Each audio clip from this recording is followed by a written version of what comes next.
What's happening, folks? Welcome back to the 182 News Podcast. This is your host, poppincurbs, and today we're going to do a good old-fashioned debate. We're going to talk nine versus one more time. We're going track by track, and with me, I have very special guest, returning guest, punk rock author Mike Damante. Mike, how are you? Great. Thank you for having me again. I believe this is my third time and maybe a record on your show, and which I absolutely love, just coming on talking with you to Blink, whether it's, on a podcast or just text messaging and whatever. So I appreciate you having me on. So I was on before kind of talking. I think last summer we did just kind of I don't know, catching up on the tour. And then the very first time I was on was kind of because I've written books about UFOs and stuff. And also, if you guys are watching at home, I'm the author of Hey Suburbia. It's a book I've written about the Warped Tour generation. It's got interviews I've done when I used to be a music journalist with Blink, Alkaline Trio, Descendants, Newfound Glory, you name it. So, cheap plug. Yeah, I think the last time we chatted, that had just arrived at Target, which is awesome. Yes, correct. Yeah, yeah. It was out for 2 years, and then Target started carrying it, and now it's like Books a Million, Walmart. So it's like basically everywhere. It's pretty cool. Totally. Yeah. So I had this thought the other day. We've had one more time. We've had this new era of Blink for going on a couple years at this point. It had really been some time since I had given Nine a full spin. And I'm just weird about these different eras and different members in and out. I've hit on this in the past where once Tom returned, obviously everybody's stoked, everybody's happy. I couldn't be more happy for the band and where things are. I love One More Time, but there's a little part of me that kind of misses the Skiba era, and a lot of that's just selfish, great times in my mind, and maybe a little biased. But when these different eras of Blink happen, I find that I try to stay present and don't revisit the past. The same thing happened with California. Like as soon as Skiba was in with California, I really kind of stopped listening to the previous stuff just because I was trying to stay focused with this version or iteration of the band. It's a long way of saying I hadn't listened to Nine in full in quite some time. And I recently did. And I was thinking, okay, line this up with One More Time side by side. Which one would I pick? And I was thinking about that the other day, and I was thinking, I don't want to have this conversation alone. I want to bring in an outside resource. I texted you, and what we're going to do is we've lined these tracks up side by side. In order to make it work, we had to cut two from One More Time. And I understand right off the bat that kind of shuffles things, and people may be mad about it. We just had to do it. We have 15 tracks that were on Nine, and to make 15 on One More Time, we had to cut the joke song, Turn This Off, and then Hurt, just the interlude, in order to make it line up properly. And what we've done here, we both listened to these again in full, back to back. We did our due diligence. We're going to go track by track, side by side, and make our pick. Now, being 15 tracks, there will be a winner declared at the end of this. I do not know your answers. You do not know mine. So it's going to be interesting. I encourage folks at home or in the car, whether you're watching or listening to this, play along with us. Keep track either on your phone or on a notepad nearby. And I want folks to drop their answers in the comments because I think it might surprise some people. And it's one thing when I was thinking about this on the surface, you may have your preference like, oh gosh, it's One More Time or Nine, whatever side you may think you're on. But when you start getting into these matchups side by side, some of these are pretty hard, man. So at a high level, before we kick this off, did you find this easy, hard? Like, how did you feel about it going into it? It was funny when you first kind of pitched this to me. I was like, oh, this is going to be a runaway. No pun intended. But I was like, once I started actually thinking about it and feeling out listening to the songs, I was like, okay, this is gonna be a little harder than I thought. And you said that too. And I want to preface something before we get started. So when Nine first came out, at the time I was still working freelancing. I wasn't really an employee of Eastern Chronicle anymore, but I remember getting an advance about a week before it came out. And at first listen, I really liked Nine a lot. And I think I wrote in my review, I compared it as a companion piece on Tidal, not the sense that it's like it, but it has a similar approach. And I really liked Nine when it first came out. Now it's probably my least favorite Blink record, and there's some good songs in there which we'll discuss, but also too, and this isn't meant to kind of like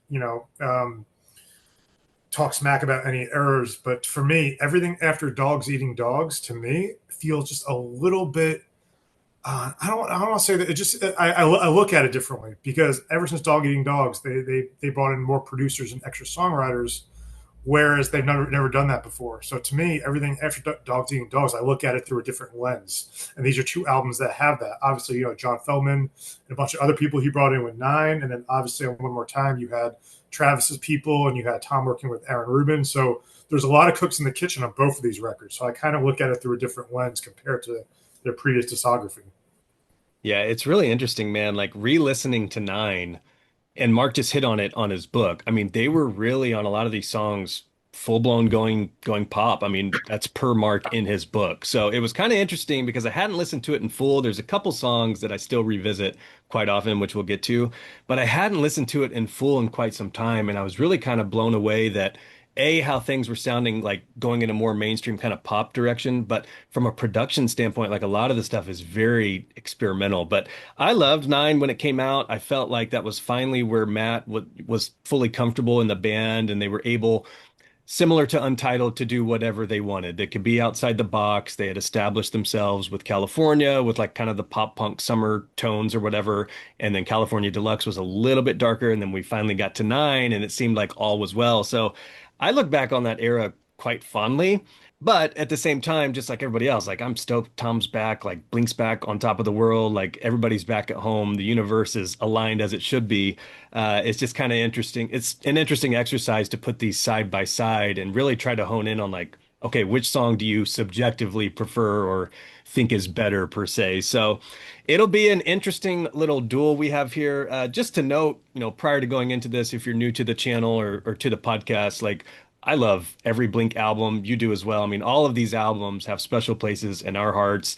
It takes you back to a certain time period. None of this is throwing shade or like shitting on a song by any means. It's just a fun exercise that gives us an opportunity to talk about Blink for a couple hours. So sit back, enjoy it. To kick things off, we're going to go with the intro to each of these. So for Nine, we have the first time. For One More Time, we have Anthem Part 3. Mike, I will let you do the honors. Which one did you pick? I think probably 99% of Blink fans are in agreement. Anthem Part 3. It's just such a beloved song. I think as soon as it hit, I think the first, I think that's a lot of people's favorite song of One More Time. I mean, to me, it just sounds like classic Blink, and just especially when you hear lyrically what it's about, it really is like an anthemic song about the band coming back together. And like the first time is a good song too, though. That this was a good matchup because it's like one of those things where it's like if like a sports analogy, right? Like you're the eighth seeded team and you're pretty good, but you're going to get that number one seed and you lose. It's nothing to be ashamed about. Right. That's how I compare this matchup. Yeah, this is where it was really tough for me just straight out of the gate because of all the songs on Nine, there are two that I revisit all the time, and this is one of them. I love the first time. To me, the first time I heard it, no pun intended, I was just so stoked because it's all of the summer Blink vibes, like very upbeat, banger. And I was thinking coming into this that it had a chance versus Anthem Part 3. Now, I listened to them back to back yesterday, and I was just thinking, Anthem Part 3 has to take the cake here. It was tough enough to where on some of these, I have to kind of pull out in my mind certain aspects of the song. So some of these that are tough, I have to go look at, okay, the lyrics. For me, the lyrics on Anthem Part 3, it's uplifting, makes you want to like run through a wall and accomplish some shit. Then I get into the instrumentals. I think the instrumentals are better on Anthem Part 3, has a better bridge, has a better outro. So as much as I love First Time, the first time might beat 70% of the One More Time songs, to be honest, but I'm going with Anthem Part 3 on this one as well for the reasons we just discussed. I mean, it was just tough to beat. I think that's a top-notch new era Blink song for sure. I was going to ask you real quick too. The first time you heard the first time, I mean, for me, we're both huge fans of California Deluxe because I think that album was authentic. Blink with Skiba, how it should sound. Did you have that same feeling when you heard it the first time? That's what I thought too. I was like, oh, this is what it should be. To me, it just felt like a happy Blink song, and the way that Mark goes back and forth with Skiba and that, just first time on a plane, so she's paired. Like, I just love that song, and it's just a banger when it kicks in. So it just felt like they were comfortable and just making an awesome Blink song together. It's more or less how I felt about it. Number two, I'll start this one off. This is Happy Days versus Dance with Me. And I will say, I bet I'm in the minority here, but I'm going with Happy Days. I think Dance with Me, this was tough. I think Dance with Me is probably a better radio song. I think it's put together better. I think the riff is better. I think it's probably catchier. But at the end of the day, Happy Days to me, I prefer the song meaning and the lyrics so much more. And so I had to go with Happy Days. How about you on this one? This was an easy one for me. Dance with Me, Happy Days. While I do like the lyrics too, I think it's probably one of my least favorite Blink songs. I think sometimes a lot of us fantasy book our albums. Like we do our own playlist. Like if I was making this album and I have my own version of nine where I condense it down to 10 songs, and Happy Days is the first one I cut. Um, yeah, so That's crazy to me. I know it's just one of my least favorite songs of Blink. Period. I don't know why, Mm. but Dance with Me, I feel like was a really good representation, kind of One More Time in the sense where it sounds like Blink. It just sounds a little bit more not elevated. It just sounds like they took a time machine in 1999 with the tools they have now with the production, and and they had fun. Like it's a fun song.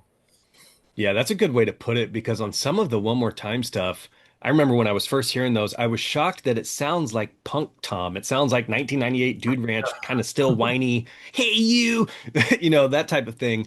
But it's very modern production. And yeah, Dance With Me is a great new song. I think it's a perfect blend, really, of like all three of those dudes in 2022, 2023. But to me, I really like just the Blink sounding riff and kind of the acoustic vibe of Happy Days, and then ultimately just the lyrics. I had to go with that one.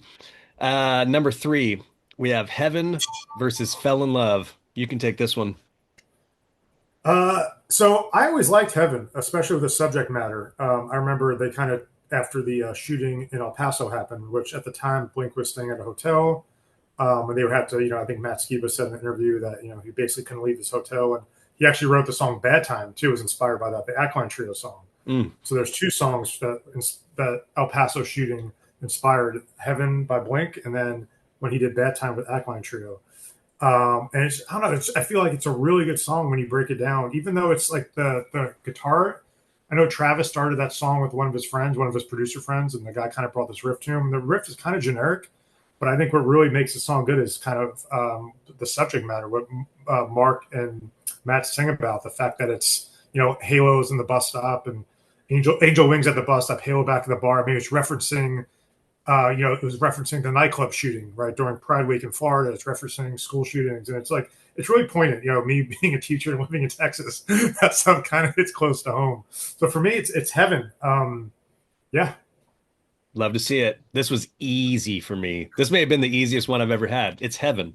Heaven all day and twice on Tuesdays. So, Heaven, like you mentioned, I think lyrically is just really, really good and the imagery there in the chorus. I prefer the instrumentals. Fell in Love, I will say, I mean, it's very much more in the pop side of pop punk. I mean, you're going to have those on these albums. They're a pop punk band. You're going to have stuff that's way more pop. You're going to have stuff that's way more punk. This one is I think about as pop as you can get on this album, which for me personally, that's going to be the stuff that I typically shy away from. So I don't think it would be any surprise to the listeners to hear that Fell in Love is probably one of my least favorite songs on really this whole era, to be honest. It's fine. I think ultimately it's easy on the ears. I think of all the songs on here that my mom might like, or you might hear on the radio or something, like this would probably be the one that you would show somebody. But for me, I'm taking Heaven all day. Next up, Dark Side. Tough, really, for just the reasons I just explained. You would think, based on how I just explained my reasoning on that, that I would choose Terrified. However, I'm picking Dark Side on this. This is Dark Side versus Terrified. You would think I would go with the riffier, angstier Terrified, which I love. But gosh, I just could not choose it on this one. I went with Dark Side on this. I will say, I think Dark Side benefits here from having several more years of listens in my head. Because when I was sitting here listening to this, I was thinking, if you showed me 20 seconds of each of these songs when they first came out, first listen, I would choose Terrified all day because I prefer the riff. I prefer that boxcar sound and the guitar tone and just that snare. Like it's so gnarly. But compared to one of my favorite songs from this era, I went with Dark Side. How about you? Yeah, this was an easy one for me. This was Dark Side. I think Dark Side, when I first heard it, I was like, why wasn't this the first single, the first single for Nine? I thought it was one of the best, and maybe one of my favorite Skiba era songs. It's catchy, it's dark, it's everything I love about Alkaline Trio, but it sounds like a Blink song. And, we've talked about this before. Alkaline Trio is my second favorite band, so I will never really talk mess about Skiba or that era just because I love Alkaline Trio so much. Out of all the guys I've ever interviewed or met, Skiba's been the coolest.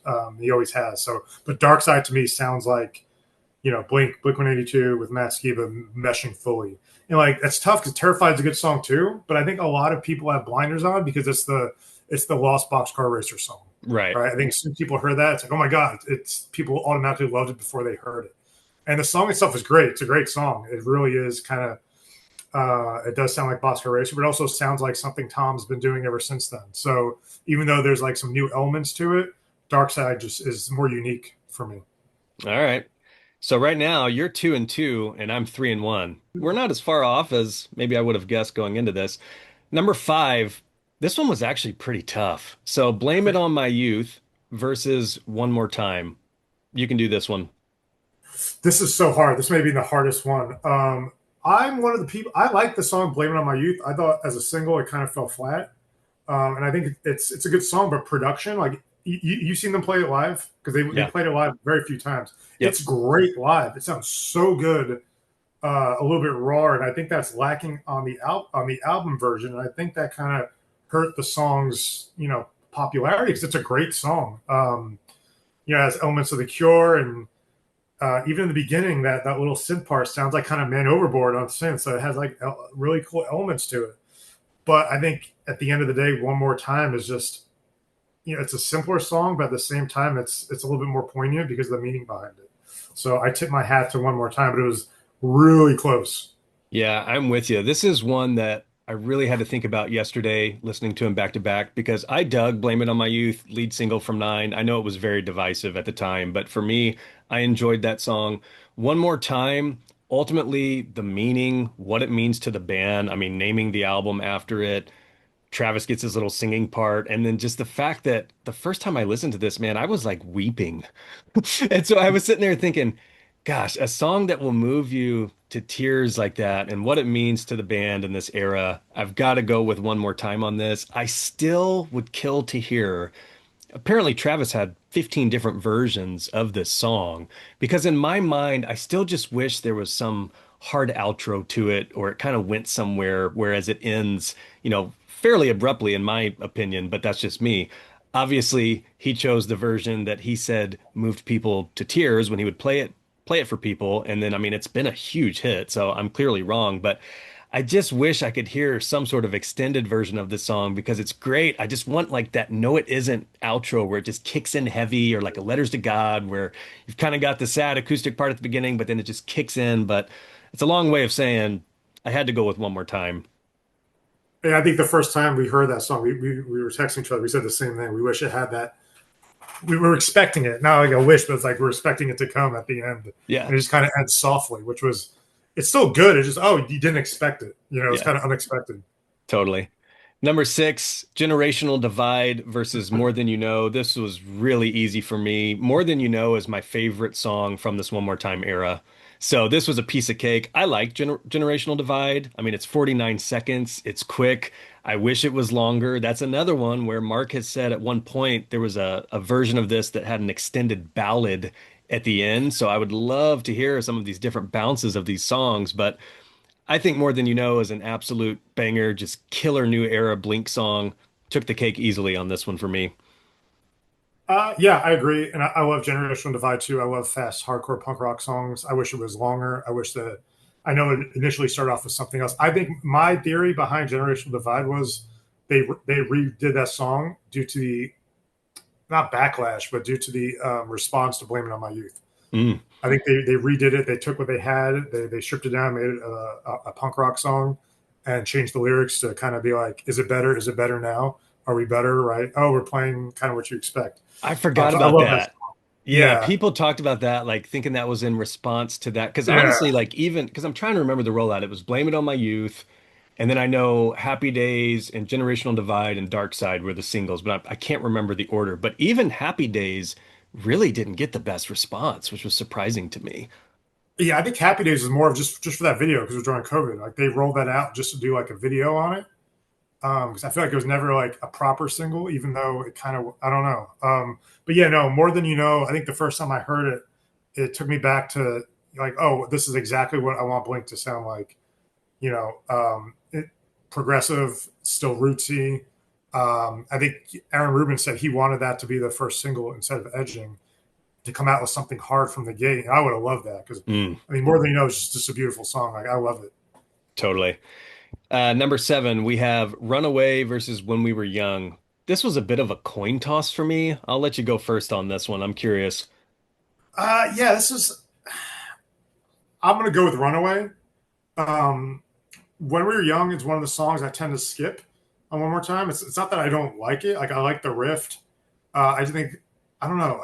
It's again, this was another one that was a little hard in the sense where because I don't love both these songs, but I think Runaway kind of has some elements of Ackline Trio Crimson in there, which I had one of my favorite albums. But I don't know. It still sounds like a good Skiba era Blink song to me.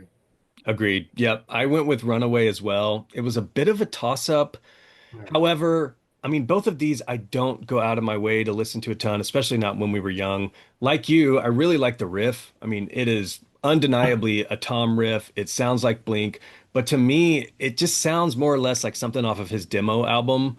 I really feel like it just feels like it could fit totally on his demos, odds and ends, or whatever is more of like a B-side or something that could be worked on. I don't know. I re-listened to it and I can't pinpoint why I don't go back and revisit it a bunch. I just don't. And then listening to Runaway, I really appreciated the fact that they were going out of their way to try stuff just very different. Yeah. And ultimately, when I was listening to it, I'm thinking, I've revisited this one way more than when we were young. And I really dug like Skiba's flowing on that second verse, like, you're the awesomeness. So ultimately, I went with Runaway. Had to. This one was tough as well. Number eight, Black Rain, maybe the most Skiba song of his whole time with Blink, versus Edging, lead single from the new era. I really like Black Rain. I really enjoy just the creative freedom he had on that for sure.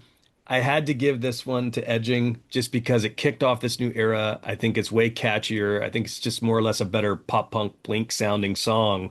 So for me, I went with Edging. That's not taking anything away from Black Rain because I love that song, especially as just like a Skiba era Blink song. You 100% said what I was going to say.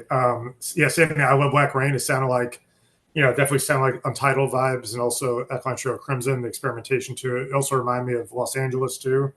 I love it. It's a great song, but Edging edges it. Ha ha ha. No pun intended. But yeah, it's the same because it brings back memories from that era. The announcement of Tom being back in the band, the world tour, the video was amazing. And then we had to wait all this time for, for the tour dates and for the, for more songs and stuff. So yeah, it's a good song too. It really is. I think, I described it to me. It sounded like TSOL meets the All American Rejects in a weird way. It's it definitely has some like rootsy vibes to it, even though it's a really catchy pop punk song too. It definitely, I think Tom kind of pulled some old school influences in there too. And yeah, it's an underrated song, I think too. Totally. Yeah, so this next one, this was kind of a weird one for me. So heading into this, scoreboard wise, where we're at currently, you are at 5-3 because we're a little over halfway through this. You are 5-3 in favor of one more time. I'm dead even, 4-4. We've got a tie on my side. The number nine lineup here on nine is I really wish I hated you. On one more time, it's you don't know what you've got. This was tough for me because I really wish I hated you, just like we mentioned a little bit ago with Fell in Love. I mean, it is full-blown pop realm of pop punk for sure. When I first heard that song, I was thinking, I don't know about this. Wasn't the biggest fan of it. However, it's grown to be one of my favorite songs from Nine. I think it's super catchy. I actually really like the version with Miley Cyrus, as silly as that may sound. You don't know what you've got lyrically. It's obviously very personal to Mark. I mean, it's talking about his cancer, like stuck in life's waiting room. The riff is way more Blink. It's dark, I went with You Don't Know What You've Got for those reasons. I just think ultimately, even though I really wish I hated you, I went with You Don't Know What You've Got because it sounds more Blink to me and I prefer the lyrical content. I agree. I think lyrically it's probably the best song on the record. Like waves swept under the pier. It's a very beautiful, dark song too. And I remember the first time hearing the tease for it when they did that. They did that the video with what's his name, the UK journalist. The only press they did. They did an hour and a half interview, Oh, and they're Zayn? playing. Yeah, Zayn? yes, that's Zane Lowe. Yeah, Yeah. and they're playing snippets of the songs. And as soon as I heard that, and they played it over like footage of like the band performing, and it just got me psyched. I'm like, oh, whatever song is this sounds super cool. Yeah, I think it's a great song. The only issue I have with it is the chorus. To me, the chorus sounds too much like Bored to Death Mhm. because the song kind of sounds like Bored to Death to begin with. So once it goes into the chorus, it's like you can basically sing Bored to Death over, and it's just so similar. I wish Yeah. the chorus was a little bit different. But the song itself, like I said, lyrically, it's amazing. The intro is great. Like you said, it sounds like Blink. I really wish I Hit You. I was never a fan of. I know they tried to make it a single. I know they performed on. They did the NFL Monday Night Football thing for it, and it just kind of it didn't work for a reason. I think and I don't think it's a badly constructed song because apparently it's really hard to play. I was just I don't know. Like I do prefer the Miley Cyrus version though. It was pretty cool to hear like a female vocals on it. Yeah. All right. So you're going with You Don't Know What You've Got. Yep. Next up, this one's interesting to me because I feel like it's a battle of two songs that everybody was so high on, and I just wasn't. I like both these songs, but I don't get like this insane level of excitement or hype that a lot of Blink fans I talk to mention when they're talking about Pin the Grenade and Blink Wave. Pin the Grenade, I mean, I remember when Nine came out, people were just losing their shit to this song. And like, I dig it. I think it's a very summer, fun, Blink sounding song. And the same thing with Blink Wave. Like, I get it. It's a rad song. I think it's a very authentic take on like what Mark and Tom would come up with if they were just chilling at Tom's house and, maybe plugging in some 80s influences. But both of these songs are just not as high up on my ladder as they are on others.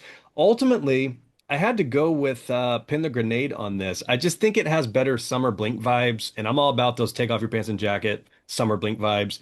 I went with Pin the Grenade here. Pivot Grenade does remind me of Take Off Your Pants and Jacket now that you said that. I always liked that song when it first came out. It was one of my favorite songs off Nine. I really thought that should have been a single just because it was catchy. It was Blink. There were some little progressive elements to it too.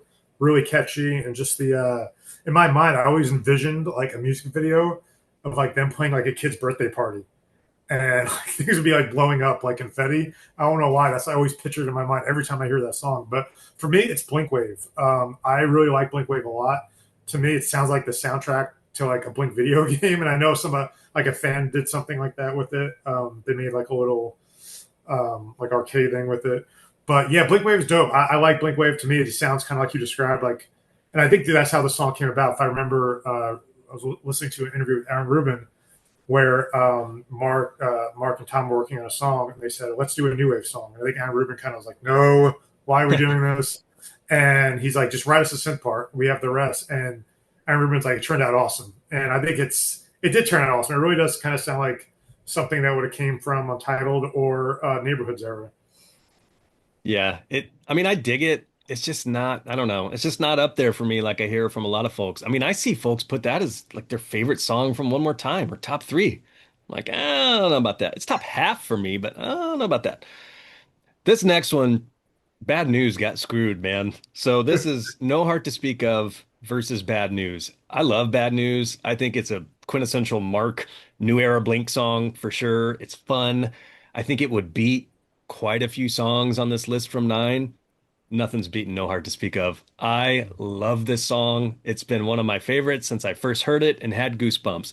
To me, this is probably top two Matt Skiba era Blink songs of all time. I think it's definitely his like most, it's my favorite that he had the most influence on for sure. To me, piece of cake, No Heart to Speak of. Yeah, I agree 100%. Bad News to me is a good throwback song. It reminds me of like if they came out with another Atticus comp.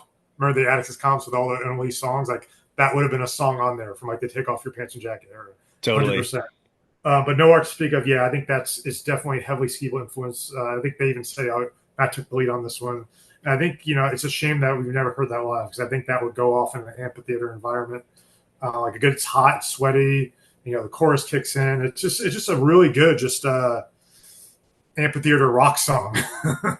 Dude, I agree. I had a note here. It's a damn shame we'll never hear this live. I really don't think we will. Even if Yeah, they toured that, and this is where COVID kicked in and everything just got screwed because they were going to go out on a nine tour more or less with the used that yeah. following year and COVID ruined everything. Dude, I remember at that time thinking, I don't know if they will even be able to pull this song off live because Skiba had said that when they tracked this, I mean, his vocal cords were just shredded. I mean, I think there was two or three sessions of this. I feel like he mentioned at one point, and he couldn't even talk after that. So I was worried that even if that era was still around, we may not hear this live. But man, what I would give to hear that. Yeah.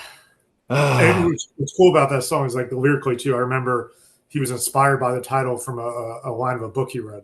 Because I think a lot of people don't realize a lot of the Blink songs, especially with Skiba, are based on literature. Because Mark and Matt are just huge avid readers. So many like references, so many songs kind of come from their reading.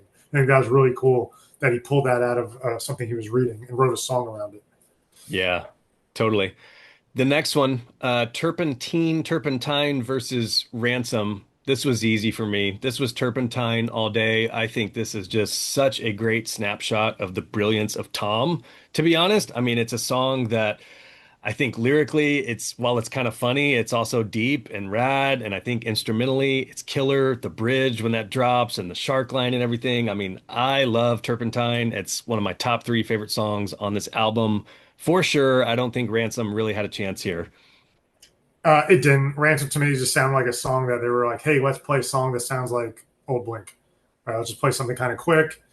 There wasn't as much thought put into it as Turpentine, which is a top three song for me too. On One More Time, and I think it's kind of what makes Tom what he is, right? In terms of what he brings to the band as a songwriter. He's very creative. Even the subject matter about a broken man, and he compares him to Frankenstein. And the bridge on that record may be the best bridge on the record too, especially Mark's So lyrics good. too. So good. I don't think I haven't met anyone who said anything bad about that song. So, I think that was when like the track listing came out or leaked or whatever. That was the song that intrigued me the most by the song title. Mm. The weird thing Just is, because of what Turpentine is and what it does, right? It's like, oh, what is this about? yeah, and the weird thing is, they played it a little bit live after it had, Yeah. had came out. But really, this last tour, I don't even know if I don't think they played it at all on the last No, tour, they played it in Australia when they were. That was it. which is They sad. didn't play it any. Yeah, I remember just praying they would play that live. But it's one of those, it's weird, man. Like sometimes it just doesn't translate well live. And I feel like when they did play it, it just wasn't Yeah. translating. I don't know why. It's weird because that song absolutely rules. I think I read something like some people are saying like the Australia crowds are a little subdued. So, because I think that's where they played that song the most was on that tour. Hmm. So maybe that had something to do with it. I don't know. Who knows? Interesting. We've got three songs left. Number 13, we have On Some Emo Shit versus Fuckface. I appreciate the fact that there's that quick punk song. I mean, this is the yin and the yang of Fell in Love on this album. Much like on Nine, we have generational divide in the punk realm versus I Really Wish I Hated You. I feel like on One More Time, we have Fuckface in the punk realm versus Fell in Love on the pop side of things. It happens. You need those, especially on a full album. You want to check all the boxes, make sure you're covering all your bases. I appreciate Fuckface. I think it's rad that Travis gets up there and is screaming and shit. But I really like the sounds and like just the beautifulness, I guess, of On Some Emo Shit. Like I think it sounds great. I know that's one that people were really high on when Nine dropped. It's not one I go out of my way to visit a ton, but I think it was pretty easy to pick On Some Emo Shit here for me. Yeah, I agree. I like Fuckface too. I think it's a missed opportunity considering Travis did that song with Tim Armstrong, he's supposed to do like a hardcore album with Travis Barker just doing hardcore songs.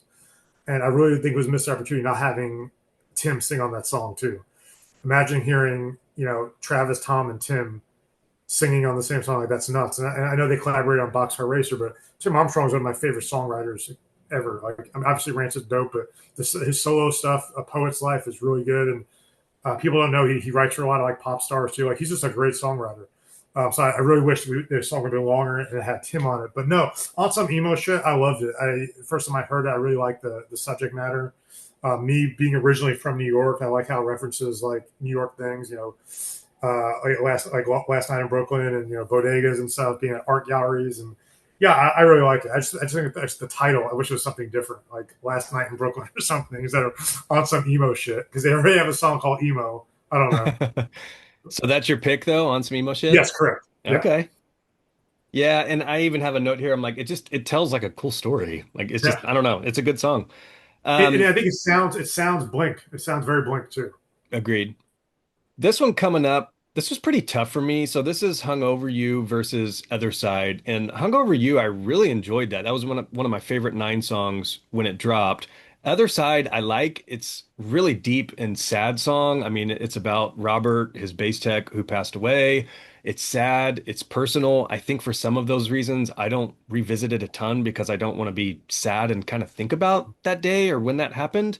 But ultimately, when I listen to these side by side, gosh, Hung Over You has that killer chorus, but I went with Other Side on this. How about you? Yeah, other side for me. "Hung Over You" is a song that I appreciated the nature of the kind of experimenting. I think it's one of those. I think there's quite a few songs on Nine to me that directionally I appreciated the effort. I just don't think it was fleshed out, or maybe it didn't come out the way it intended. I don't know. That was one of those songs I think would have been suited better suited a different way. It's one of those songs I don't really revisit. Um, yeah, I actually was never a fan of it. Like I said, I appreciate kind of the efforts on it, and as well as the next song on that. But yeah, other side to me, like I said, when the first time, I think something, I think when the album artwork leaked, they had like the lyrics on there, and I think I saw it on like on something, and I read the lyrics to the other side, and it was so touching, and I expected it to be a slower song, and then getting this like uplifting riff in this pop song was like really a surprise. Hmm. Um, so yeah, other side takes it because it's a more meaningful song. Agreed. All right, we're down to the last one. It's going to be a battle of the closers. This is Remember to Forget Me versus Childhood. Now, I will say Childhood is one I just never revisit. I just don't. Now, when I listened to this yesterday, I did get reminded that it's a really good closer, especially, I mean, out of all the songs on there, like that's clearly the closer. I don't know if Take Me In existed at this point, but to me, if it did, they probably had to choose one of those to be the closer. I feel like one of those has to be in that slot. Lyrically, it's really a great reflection of where they've, been in their career, where they're at. It's kind of thinking about, 2023, where the fuck are we? I love the lyrics on it, but my God, Remember to Forget Me is so good. When you get Skiba singing on that, and then my God, Travis on his drums, that outro. I half jokingly say all the time, like by the time that gets done, I feel like you need a Gatorade and a cigarette. You're just like, just a killer closer. So for me, I'm going with Remember to Forget Me. So okay, so yeah, we're going to disagree on this one. I wish that was a fully acoustic song. I love the acoustic elements to it. To me, I think Blink stripped down is really beautiful. I know they don't have many recorded acoustic songs. Obviously, they've done acoustic sets here and there. With Skiba, they did some in the UK and Europe, and then years ago when they did the kind of Dogs Eat Dogs neighborhoods era over the UK. They did a with Tom. They did a full acoustic set where they pulled out old songs and played them acoustically. And I think acoustic Blink is beautiful. And this is a song I wish that was fully acoustic because the acoustic elements I like, but for me, it's one of the songs where it's just like it should have been that because I didn't enjoy the rest of it. Childhood, the first time I heard it, I was really impressed. I thought it was a really good. To me, it kind of reminded me of like No Doubt for some reason, like the more pop stuff of No Doubt. I don't revisit as much because I think ever since Deluxe, I'm sorry, One More Time Part Two came out, there's so many better songs that to me sound more like 2023, 24 era Blink, which it should sound like, and really good progressive stuff. So I think Childhood is a good song, but I don't revisit it just because of the songs on Part Two are just killer. But I choose Childhood. Okay, we've got our grand tally going into this. Okay. So you are 10-5 in favor of One More Time. So pretty convincing dub there for One More Time. Me, your boy over here, Skibastan, 8-7 in favor of 9. Oh man. Oh my gosh. See, that's crazy. And I'm telling you, if you're listening or watching, do this exercise and jot it down. Because if you would ask me right now, like which Blink album is better subjectively, I would say one more time. If you Mhm. ask me which Blink album I would want to listen to right now and would be spinning, it's one more time. But when you do these side by side with how some of these lined up, it's 8-7. I mean, I picked 9. I got to stand by it. My gosh, that's kind of wild. I expected yours was going to be close. I thought One More Time was going to win still, but I thought it was going to be like by one. It was by one. It was just the other way, really. Oh my gosh. And looking back at it, I mean, if you look at the deciding factor, really the biggest coin toss for me was probably Runaway versus When We Were Young. So if that would have flipped the other way, which it could have, that was close for me. I mean, I really like the riff way better. I think the When We Were Young sounds way more Blinkish, but I got to stand by it. There we have it. 8-7, 9 gets the dub for me. One more time for Mike. Is that what you would have guessed going into it? I mean, you probably knew One More Time was going to win for you, I would think. Yeah, but once I actually sat down and started jotting stuff down, I mean, there's songs going in I knew I liked from nine, but as a head to head, I didn't think they were going to take that many. I think when I initially thought of it, I was like, man, nine's going to get like two or three songs. That's it. Yeah. Like two, I was like two, it was like three at most. And that's not a knock on nine. It's just, but Yeah, then when you have to start comparing them, you say, oh, actually, the song is better. Especially when you do the head to head. Like, yeah. So this is one of those exercises that was really fun for me, just because we like talking about this stuff, and the albums are very different, but they're very similar in how they were constructed and made at the same time, and really different eras. And so, yeah, this is definitely a interesting exercise. totally. Yeah, I'm curious to hear everybody's rankings down below in the comments. Drop it below. If you enjoyed the episode and you want us to do more, let us know. I mean, this was fun, Mike. Appreciate you jumping on the podcast again. Longest tenured guest, I think, here over on 182 News. So appreciate it. Anything you want to leave the listeners with? No, again, I appreciate it. I love everything you do. So I thank you for having me on again. Just a reminder, if you guys are interested, to plug my book one more time, Hey Suburbia. It's available at Target, Walmart, Amazon, Barnes& and Noble, Books A Million. It's been featured in USA Today, New York Times, and Hi, my name is Mark. Mark featured it on his blog too. So yeah, Hell it's got yeah. interviews I've done with Blink, Ackline Trio, Motion City Soundtrack, Descendants, you name them. So yeah, thank you again for letting me do a cheap plug, and thank you for coming on and talking about my favorite subject, Blink and punk rock. So thank you.